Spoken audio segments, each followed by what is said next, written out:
WNST, Towson, Baltimore, and Baltimore positive. We are positively into a true throwback March Madness week here where the bracket busters are out. Poor Luke was ripping up his pools with Kentucky. Everybody wants to hire the St. Peter's coach because he's the flavor of the week. And Cinderella and the slipper and all that good stuff. We're going to be getting out. We shook it at Costas, by the way, on Friday. Luke, I was all in on Delaware until they were no good anymore, right? I mean, and the St. Peter's thing had already happened, but I want to give a shout out to our friends at Goodwill Industries for helping us with our Maryland Crab Cake Tour. We're going to be talking to some folks there, as well as our friends at the Maryland Lottery, letting ourselves play. Luke, I know you live in a small community and grew up in, you're like John Cougar Mellencamp, small town and all that. I walked into Costas, a little distressed because I had my 2:00 hour sort of blew up at last minute. Mike Rosenfeld's kid flew in from Chicago. All of a sudden I lose my guest and I'm smelling the crabs and the March Madness is up. And so, I walk in and the first people I see are the Causey family. Dave Causey and I played Pop Warner football together in 1978, Bucky Dent.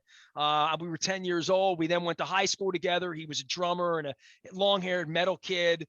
He was really short. And then my dear friend Gigi met him at my house on Kane Street at a Christmas party. They didn't know each other in high school. They fell in love. I DJ'd their wedding. I DJ'd their wedding when the Mariners won a big game against the Yankees in '95 in the playoffs because I was running in and out of the wedding, watching that and DJing the wedding. And it was a Greek wedding. It was great. So the Causey family, they hid me out in their basement drinking beer in the 80s. Everybody did. Everybody's family. And they're like everybody's parents. And they were playing lottery games in the corner at Costas when I walked in, watching basketball. They're playing the Keno Sprinkler. They were like winning money, drinking Orange Crushes. Mr. Causey threatened after 3 drinks. He came over and started interviewing himself, Vince McMahon style, trying to get on the show with me. And I thought, you know what? This crab cake tour, what an idea, Luke. I mean, I can't believe you're missing out on this thing, man. It's cool. I'm glad it's fun. And like I said, during free agency and times like that, it's just tough for me to get away from my laptop if we want to be sending out the text alert and all that. But it's great meeting people and getting back to doing pre-COVID things like watching March Madness in a local establishment, bending back a few cold ones and rooting against Duke, right? I guess Sunday with Sparty not being able to get it done, a great basketball game, but Michigan State fell apart at the end. But at least you get to root against Coach K at least one more time, right? Yeah, I was watching Jay Wright, sweat a little bit, for a couple of minutes. And I have a great heckling incident with him. Have I told you this one? I don't think so. Oh my God. This is great. So, and while I'm wearing black and gold to honor Towson, and to honor Pat Scarry, had a great year and obviously didn't go their way in the tournament, but I went out to Towson. I don't know, Google whenever he was coaching at Hofstra, whenever that was, right? And they played Towson and it was a big deal on a Tuesday night, and then there were 1,100 people out there, whatever, but I decided to sit courtside and just have some fun at the basketball. Just be fans, just have a good time. I mean, this is when you were allowed to have fun, right? And it wasn't anything mean-spirited or even Robin Ficker, who got disbarred again, I guess, right? After all those years, I sat down at Bullets games where he's holding up dead chickens for Charles Barkley and whatever phallic things he did down courtside. This was nothing like that. This was just me heckling him I was calling him Calipari. I mean, it just kept calling him Calipari. And it just like over and over and over and over again. And I got a couple of winks out of him and he was fun. And and I know people that Villanova people like all that, but I have a little background with this and having a good time and being a part of the pep band. And I've done a lot of March Madnesses. This one's pretty good one, right? I mean, got a real Cinderella, got good stories, but the backdrop of this one, unlike literally, and I'd have to think my whole lifetime, right? I go back to Lefty, Bob, Gary, and then Turgeon, right? There hadn't been a whole lot. We're talking about the Steelers colors and my Costas. By the way, it's the 50-year anniversary, and Pete told the most amazing story about his father that I don't even know. You have to sit over crab cakes the size of my head that my wife and I consumed last night from Costas to hear these, old school stories about stuff. But I can't think of anything where there's ever been a March Madness where the backdrop has been who is Maryland going to hire, and then in the middle of the games, the leak, and then Don Muller's got an opinion. Jeff Muller's got an opinion. Bruce Posner's got an opinion. Luke Jones has an opinion. Joe Enoch. Everybody has an opinion. I just this is different, and I think we knew it would be different. But this is uncharted territory for Terps people. We've had tragedy in Len Bias. We've had all sorts of things. But a coaching search on when I got brackets out, weird. And I can gamble on the games too. That's also part of this too, right? Well, and it's a coaching search that's gone on for months. I mean, Mark Turgeon quits, what was that, right around Thanksgiving, which that's weird in and of itself. And then, you consider where they are as a program and where they're going. And let's face it, short of, and I'm glad you mentioned Jay Wright, short of hiring Jay Wright, which was not going to happen. I mean, Jay Wright has built an empire at Villanova over the last 2 decades. By the way, he was at Hofstra from 94 through 2001. So it's been a minute. It's been a while. He's been at Nova for 2 decades now. Right. Was when, you know what it was? I mean, now that you've given me the date on this, and I'll be really honest, Mike Jaskowski became a really good friend, still is a friend, right? And went on to be an assistant. He was at Miami and, went various places. He had a coaching tree. And a great guy. I love Jazz. Jazz literally would come over to the radio station, put his feet up and do the morning show in that era off season. And like this week after he's eliminated, he would just come over and like hang out and talk about hoops for a couple of hours on a Tuesday afternoon and would literally hang out. And because it was a mile and we were in business with Towson, the old days, when they did business with local people instead of corporate whores. I remember going to the games and having fun with it. It was lighthearted, but I mean, I knew the coaches, and of course, Terry Truax was like family to me. I have handwritten notes from Terry to me on John Wooden stuff that just means the world. I mean, love college basketball, love what it used to be and what it used to. I don't know what the hell it is anymore, right? NIL's all this stuff going on, but I do know that there's big business and Maryland's missing out on it or feels like they're missing out on it. And there needs to be some level of recruitment to this city for them of humans outside of the realm of the people from New York that come down and maybe live in the area, go to school there and buy tickets. They need a resurgence of energy. They need those Billick billboards that Leffler put up back in '99, right? They need something like that. And I don't know if this is that, but I do know it's sort of has overshadowed whether you had Kentucky on your pool or not at this point. For everybody, I mean, the Maryland community, what's out there left of it, or people that love Maryland that don't go to games. And I'll talk to Moeller at length because he and Jeff have a whole thing with Maryland, and I have a lot of Terp. He a Terp, she a Terp. I sing the song drunk at 3 a.m. with Terps people at Super Bowls. I mean, I get it. I have not been recruited to it. And I had an assistant coach down there that I coached when he was 11 years old, and Pino Ranson, who's now been run off. I don't know anybody down there. And you and I have been treated like garbage when we've been involved, and I'd love for all that to change, but I don't know where the enthusiasm would be, and I don't know what anybody would be excited about, to your point, if it's not Jay Wright.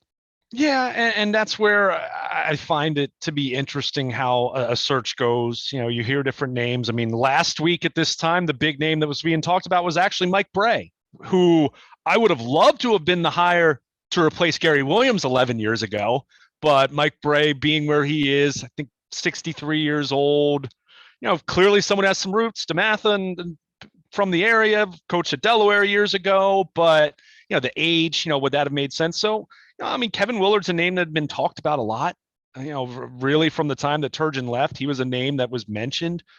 I'm not going to sit here and try to tell you I think this is a great hire or that this is going to be a bad hire. I don't know. I really don't know. And I don't think even people who are plugged in far more closely than I would be, they can't know at this point. I think there are a lot of variables at work here. I will say this, for as much as you kind of think back to Seton Hall and think back to the days of PJ Carlissimo and the Pirates losing to Michigan and Glenn Rice in the national championship game, that was a long time ago. And since then, Seton Hall hadn't had a whole lot of prosperity, not a lot of relevancy. I mean, you go through the list of Had a couple coaches good baseball players back in the days, I remember. Yeah. Right? Yeah. But you go through, I mean, Tommy Amaker, largely a 500 coach there, Louis Orr, 500 coach there, Bobby Gonzalez. And, by the time Kevin Willard got there, right around the same time Mark Turgeon arrived at Maryland, Seton Hall had been a complete afterthought for a long, long, long time. So, in the Big East, and of course the transition at the Big East, just like every conference has gone through as it relates to realignment, teams coming and going. But, Willard's built that team into a team that was making the NCAA tournament. What would have been 5 straight years had the pandemic not canceled the 2020 tournament. Now, on the flip side, you look at what he has done and you say, okay, he's built Seton Hall into a team that's made the tournament consistently, which sounds, a little bit Mark Turgeon-like in terms of making the tournament most years.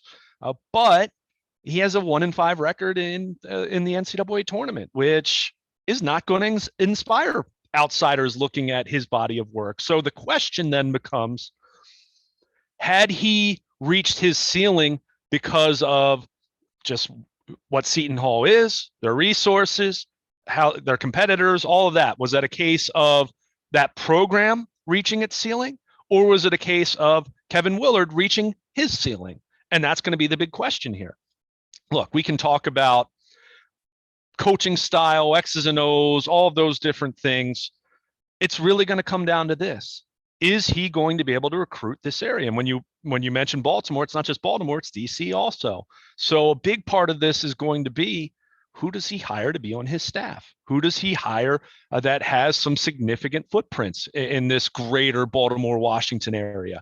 Because we've seen the times where the Terps have been able to recruit better in this general area. They've had some success, but there have also been times, and this was something going all the way back to Gary Williams way back when. A big criticism of Gary at times was not keeping guys in his own backyard. So that's really what this is going to come down to. And to sit here and try to say that I know that it's going to work or I know that it's not going to work, I don't know that. And the reality is, as much as I do think there is a lot of potential for this to still be a great job, and I'm not going to give up on that. And that's why I had no problem being critical of Mark Turgeon, and can't say that I had any bad, sad feeling of him deciding to move on, because I think, it was, to me, it was quit in the middle of the, at the end of the day, just that decision alone is like, dude, you got to go. That's fine. But there were right. Exactly.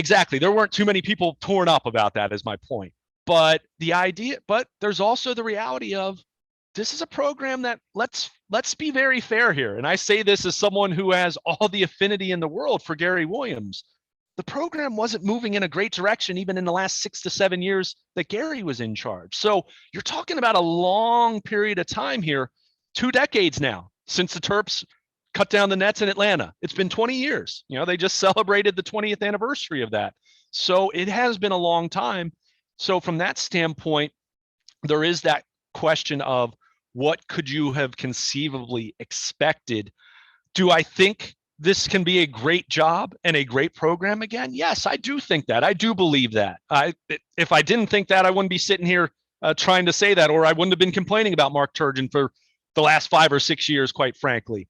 That said, it's been so long since it's had that sustained power type success where, obviously back-to-back Final Fours, but even go back to the 90s with Gary getting to 4 or 5 Sweet 16s, where they were in that territory. One Sweet 16 for over a very long period of time. Go back to 2003, the year after the Terps won it all. That's you what we're watched talking the Michigan about. State Duke game, right, where there's this legendary thing happening and a great game and all that stuff, right? And you're like, oh, we used to play there. It's a little Oriole-esque in that, we Sure. used to be compared to the Red Sox and the Yankees, and now look at us. And once you fall out of that, it takes you a long time to ever get back to that, especially when it has to be built the way they're building it these days, because you can talk about Krzyzewski, and I had Ian O'Connor on who wrote a book about all of that. That's over. The John Thompson thing, that's over. The lefty way and the Gary way, that's over. I mean, heck, the Izzo ways. How is this going to be done moving forward? I don't know, but I know they're in the Big Ten. There's a lot of money at stake, and they need to sell tickets. They need to get interest that does not exist, that's never existed. And people like you and me that want to be interested, they need to figure out a way to get a 50-year-old guy and a 40-year-old guy to be interested again, and then get their kids interested and get your niece interested and other people interested. And they've done a really poor job I've been on the radio 31 years here, and I would say that from the beginning of my career, my interest in the Maryland Terps and my love for the Maryland Terps went into it in the 90s, and it peaked at the end of the championship. And then it came crashing down with things that happened with Ralph Friedgen. I mean, I had a great night at the Orange Bowl. I had a beautiful night beating Kansas down in Atlanta before I had to come back for opening. I have memories of people I've met along life's highway that I don't see anymore because of the Terp stuff. And you and I got in cars on snowy ass days and rolled down there when it's 12 degrees to see Iowa. I mean, I have pictures of us trying to figure out where to get our press pass and which way in traffic we're going to go, and then just deciding like, nah, like to some degree, that's been you and me. But that's by and large, all these people that are all up in arms about the Terps, they're not people that get in their car. Bruce Posner's side, because Bruce is different. He goes down, and I'll have him on this week too, and he'll be on, all morning and all afternoon on Monday. You can go to terptalk.com and learn about Bruce. But we have real Terps people around here, and I don't know that this is the thing that gets them excited. And I don't know what short of.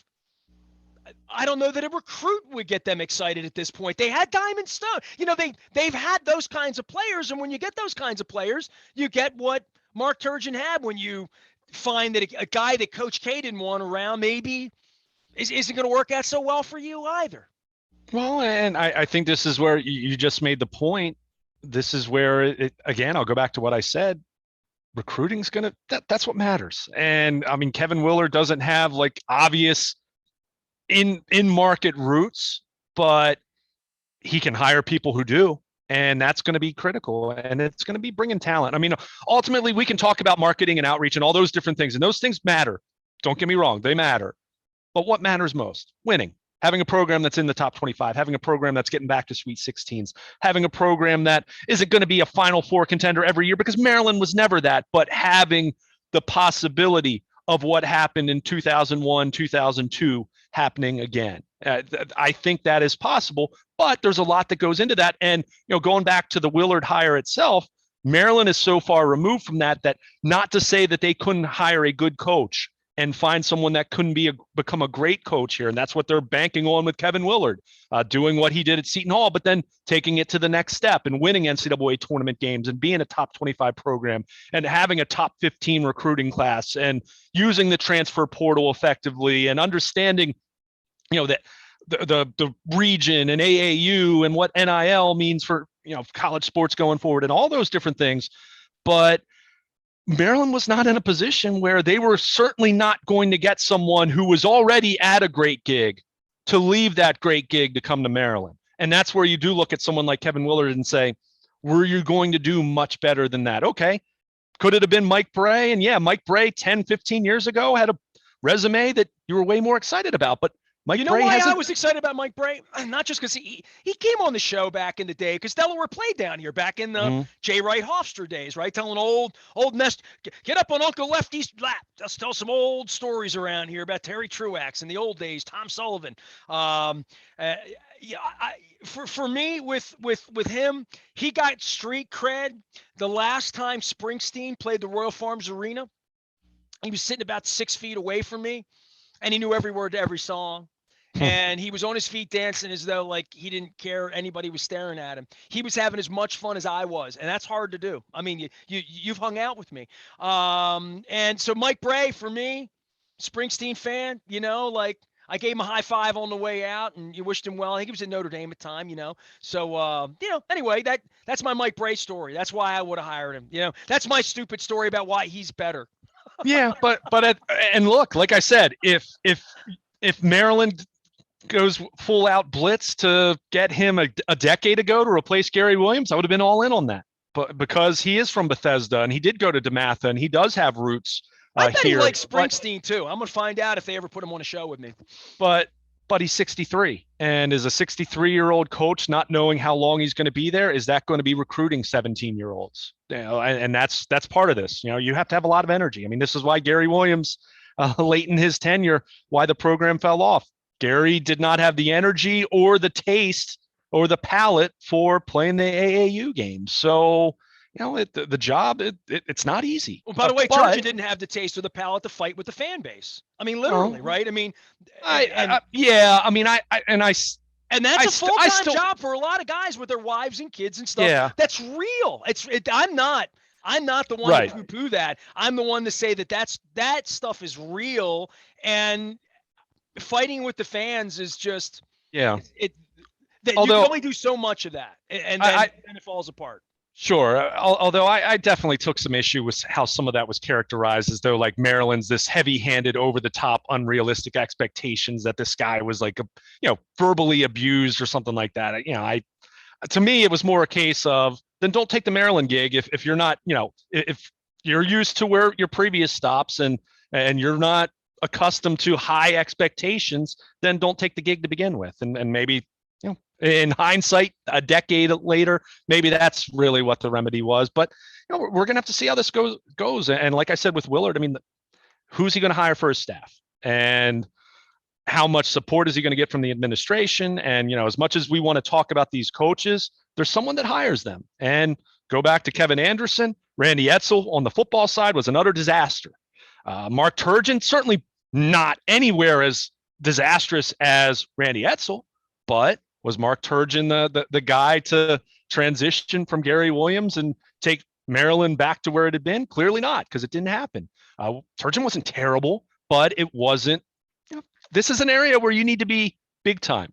I mean, it's one thing to win in Durham, North Carolina, or go out to Kansas and Bill Self, but you're right smack dab in the middle of two major league markets, and if you don't win, it's not even that people are mad. They just move on and they're not paying attention to you. And that's been the issue. The football team can't win, right? Because Ohio State's too big, and these other places, Michigan, it's a different thing. Basketball, they need rivalries that don't exist yet, right? Like, you wanted to have this thing with Izzo and down here, because they're sort of the big bad beast of that. And, here comes Ohio State's whack-a-mole, because there's so many teams. None of them are ever really dominated. I mean, I don't think they're not basketball schools. They're football schools. Purdue maybe, right? But all that being said, there's part of this that you want to create something on the other side of the ACC, even the way people feel about Coach K playing 4 more days. He's 100 years old, these things, but rooting against him and having that bad guy like the Yankees or Red Sox or whatever, they're the Steelers in our case, or whatever it is, there is something missing there. And there's something about you having to be a big dog for a period of time. And look, you and I went out to Purdue and saw a game. You and I have gone to a lot of Terps games together. I mean, like, literally across the Big Ten, I bet we've seen almost every team in the Big Ten together at some point over the last 10 years down there. And, I feel like there's an identity issue that the whole conference may have on a basketball side, that he's now coming into this thing, and it's not big enough for some people to say, well, he came from Seton Hall. And I look at it like, he's a lifer basketball coach, son of a coach, like he's got all these credentials to be able to coach basketball. I wouldn't question any of that. And knowing how the game's played and being a part of it at big schools like these places he's been, but will it work? I don't know. I mean, there were 68 teams on your bracket last week. Now there's 16. If you're not one of them and you're St. Peter's, you're Kentucky's no good this week, right? Anybody that lost is no good, because that's the way this is judged at this point. And even with Turgeon, it wasn't good enough. And look, I'm in the scope of things, like what this guy's going to be versus Turgeon, I don't know if he'll surpass that. I had those questions about Harbaugh after Billick, right? And Harbaugh's done a fine job, or he's on the Hall of Very Good at this point. This guy at least getting out of it. I don't know that the program's in good shape. I don't know that Gary left it in awful shape, and there was the transition of all of that. And Turgeon did a pretty nice job for a couple of years of getting good players in here at various points. This is feels like Mike Elias finding it burning on the side of the road a little bit. And that's the weird part for me, is what can he instantly do here over the next, because expectations are going to shoot up, because you can just go grab kids now, right? Like nobody's got the Deshaun Watson deal in college basketball, right? Somebody smells the grass, it smells playing time and bright lights. You can go out and be as nefarious as you want to recruit them at this point, right? Yeah, and that's where it's going to be interesting to see, with the transfer portal, can he bring in a couple players to make the program decent year one? I mean, you certainly don't want to be in a position where you're 10-20 and right off the bat, even if you have a good incoming class, but they're just not ready for big time quite yet. So how does that work? As I mentioned, I mean, his staff's going to be so important. You got to have some people who know this area, can recruit this area. I mean, he's 46 years old. He's going to be 47 in April. So you have a coach who has been around, but is not, quote, old in the way that, as I kind of mentioned, with no disrespect to Mike Bray, but just what the perception would be if you're hiring someone who is that far along in their coaching career. But you've got to try to capture the imagination and the attention of this area. I mean, that was the big thing. I think as much as Turgeon had his detractors, I think the bigger problem was how many people just weren't paying attention anymore. I think it was apathy much more than anger. And that was something that when Turgeon came in 2011, there wasn't nearly as much of that. Now, Maryland hadn't been as good, and Gary had some years where they missed the tournament and some lean years. I mean, they had the Vasquez team, which, Corey Lucius and Michigan State pre-Terps going to the Big Ten, breaking their heart. But, it had been several years where it wasn't what it had been a decade before that. But at the same time, that memory was still fresh. Now you're talking 2 decades later. You're talking 12 years now, even since Gravis Vasquez and that team. Wow. So, it's been a while. So that's why I said, for me, the bigger concern was not people getting ticked off about Mark Turgeon. It was more so people just not being engaged at all anymore. So in Kevin Willard's case, do I think that hire alone is going to attract more eyeballs? No. But if he can recruit some good players and use the transfer portal effectively, and, there's a lot of talk about Maryland with their basketball only practice facility and all that. I mean, all the different things that you think about big time programs doing, I still think there's a path for Maryland to get back to where they were 2 decades ago, 2.5 decades ago, but it's going to take a lot of work. And again, it goes back to that question of Kevin Willard, what he did build at Seton Hall. Clearly they hadn't broken through to the point of not just getting to the tournament, but getting to the second weekend, Sweet 16, Elite 8. They hadn't had any of that. He's 1-5 in the tournament. So the question is, again, had he reached his own ceiling as a coach, or was it a case of reaching the ceiling at Seton Hall? Certainly the Terps are betting on it being the latter, and this guy now taking it to the next level. And again, let's face it, short of hiring Jay Wright, or some people, I guess Rick Pitino was a name that a lot, just because it's a name, Can right? You imagine. But I'm just saying, it's a name like that, but if you're going to attract people, those are the types of hires that were never going to happen. So that's where, if you're Kevin Willard, you have to really come in and be ready to work your behind off, because there is a path, but it's going to take a lot of work, and you need a couple home run hires for your coaching staff, and he needs the administration to give him everything he needs to be successful. And you got to get lucky. Much as we talk about all this, I still think back to Gary Williams in the early 90s and where the Terps were with NCAA sanctions, and on the back end of losing Len Bias and Lefty quitting and Bob Wade and all of that.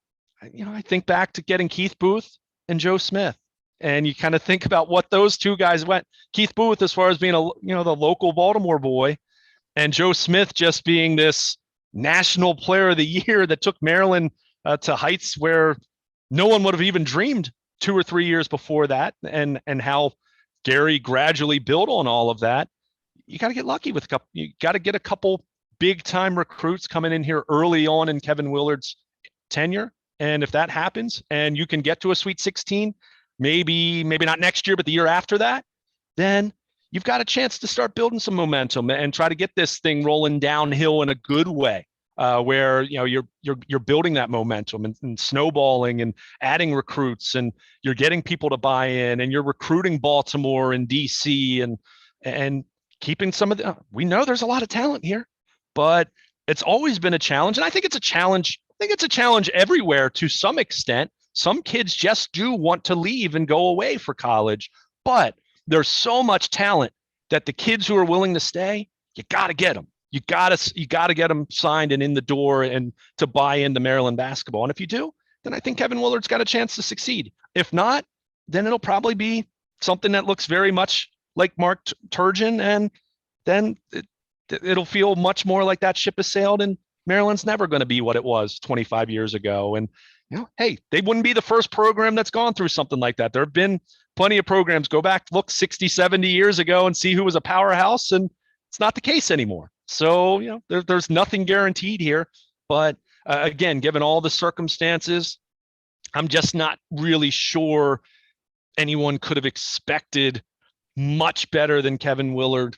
That doesn't mean I love the hire. Doesn't mean I dislike the hire. I just think you did have to be a little realistic as far as where they are. And hopefully you've got someone who's ready to grind, ready to work, ready to have thick skin about criticism and things of that nature, and ready to get this thing back to where it was 15, 20, 25 years ago, because it was a heck of a lot of fun. And if they can do that, then it'll be up to the school, the administration, to continue to grow your audience and recruit more people to come out and watch. But you got to win. You got to win. You can only give away so many T-shirts. I mean, we've seen this with the Orioles. You can only give away so many T-shirts and things of that nature before people just, they come in and they get the bobblehead and then they leave immediately. Believe me, I've seen that firsthand. So, that's just where it is, and we'll see if Kevin Willard is up to the job. Big appreciation to our friends at Wise Markets for the Wise Conference. There's some wisdom there. Just give the bobbleheads, because we have seen that. I don't think there's any doubt about that. We have baseball season in play. Luke and I will be discussing some spring training activities. Also, I'm going to at some point talk about my relationship with John Clayton and his passing this weekend in regard to some NFL stuff. I'm going to be at the NFL owners meetings this weekend, so I'm sure there'll be some conversations about that amongst other things. So lots of things going on around here, including the Maryland Crab Cake Tour presented by our friends at the Maryland Lottery. Letting ourselves play this week at Fadley's. Got a whole roster of places we're going to be, confirming Greenmount Station in Hampstead, also confirming with a hot dog, I might add. Maybe have a hot dog with a crab cake. G&A Coney Island Hot Dog up in White Marsh. My friend Andy, my lifer friend Andy, opened his new place. He's got a line out the door. I had some, had a Western omelet there in White Marsh on Sunday. We're going to be having a crab cake there in April as well. All of it brought to you by our friends at the Maryland Lottery, letting ourselves play. Luke can be found, Baltimore Luke, at Baltimore Luke, out on the social media places, as well as Luke at WNST.net. I am Ness. I'm in all those places as well. Big week ahead here. Really big week. Just a lot of stuff going on around here. A lot to talk about, including Terps basketball. Did we just do 40 minutes on Terps basketball? Oh my God. They're almost relevant.